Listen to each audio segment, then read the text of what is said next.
Հիմա անդրադառնանք Ռուբեն Ռուբինյանին, ով զբաղեցրեց Ալեն Սիմոնյանի տեղը,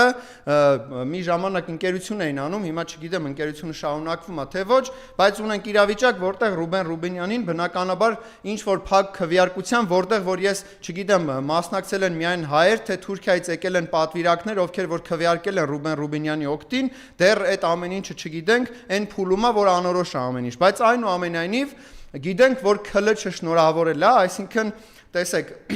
առաջինը Նիկոլ Փաշինյանին բնականաբար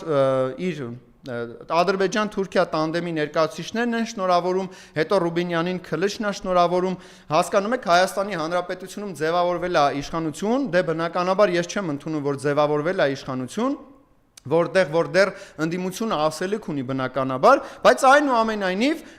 Թուրքիայում արդեն նշում են, տոնում են հաղթանակը, Թուրքիայից շնորհավորում են Ռուբեն Ռուբինյանին նոր պաշտոնի համար, որը որ ծառայելու է Ադրբեջանին եւ Թուրքիային։ Բնականաբար այնտեղ օրինագծերը, որոնք որ հաստատվելու ազգային ժողովում, չի բխելու Հայաստանի Հանրապետության շահերից, Հայաստանի Հանրապետության քաղաքացիների շահերից, այնպես որ պետք է հետևողական լինենք, որպեսզի հասկանանք, սիրելի հայրենակիցներ, այս քաղաքացիական պայմանագիր կուսակցությունը այս անգամ մեզ որտեղ է գցում։ Ու այս հարցը պետք է բարձրաձայնել ամեն օր եւ ամենուրեք, որpիսի մենք կարողանանք դիմակայել նոր մարտահրավերներին, որոնք որ առկա են այս պայմաններում, այսինքն քաղաքացիական պայմանագիր կուսակցության վերարտադրության պայմաններում, այս պաշտոնները իրար մեջ բաժանելու են, բնականաբար Ալեն Սիմոնյանի երազանքը կկատարվի, ինքը կդառնա երկրի նախագահ, գոնե կունենանք նախագահ, որ ոչ միայն դագաղների կողքն է նկարվում, այլ ընդհանրապես թքում է մարդկանց վրա ու ինչ որ կենթանության նշաններ է ցույց տալի, այնպես որ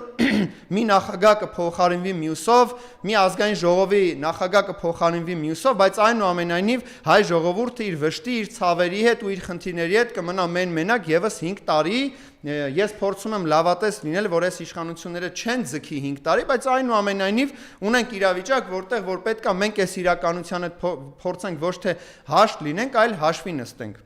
Հիմա այս ամեն ինչի հետ մեկտեղ բնականաբար չենք կարող չանդրադառնալ քաղբանտարկյալներին։ Քաղբանտարկյալների մասով տոտալ խայտառակություն է եւս մեկ անգամ պետք է արձանագրենք, որ 100-ից ավել ունեն քաղբանտարկյալներ, ունեն քաղբանտարկյալներ, որ ուղակի ձվածեղ էին սարքում, ունեն քաղբանտարկյալներ, որ ուղակի Արցախի դրոշ է իրանց մոտ հայտնաբերվել, ունեն քաղբանտարկյալներ, որ ընդհանրապես ուղակի աղոթում էին եւ այսպես շարունակ։ Այն քաղբանտարկյալները, ովքեր որ հիմա գտնվում են անազատության մեջ, բոլորին ազատություն ու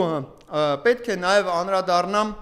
դե գերիների մասին ամեն ինչ պարզ է, այս մարդիկ մոռացել են գերիների մասին, նախորդ քարոզարշավին ասում էին, որ գերիները 3 ամիս կսպասեն, գերիները 5 տարի է սպասում են, դատավարությունները խայտառակ կերպով շարունակվում, այս մարդիկ արդեն մոռացել են։ Բարի վերադարձ գերիներին, շուտապույտ վերադարձ ու հորդորս կոչս, որ հետևողական լինենք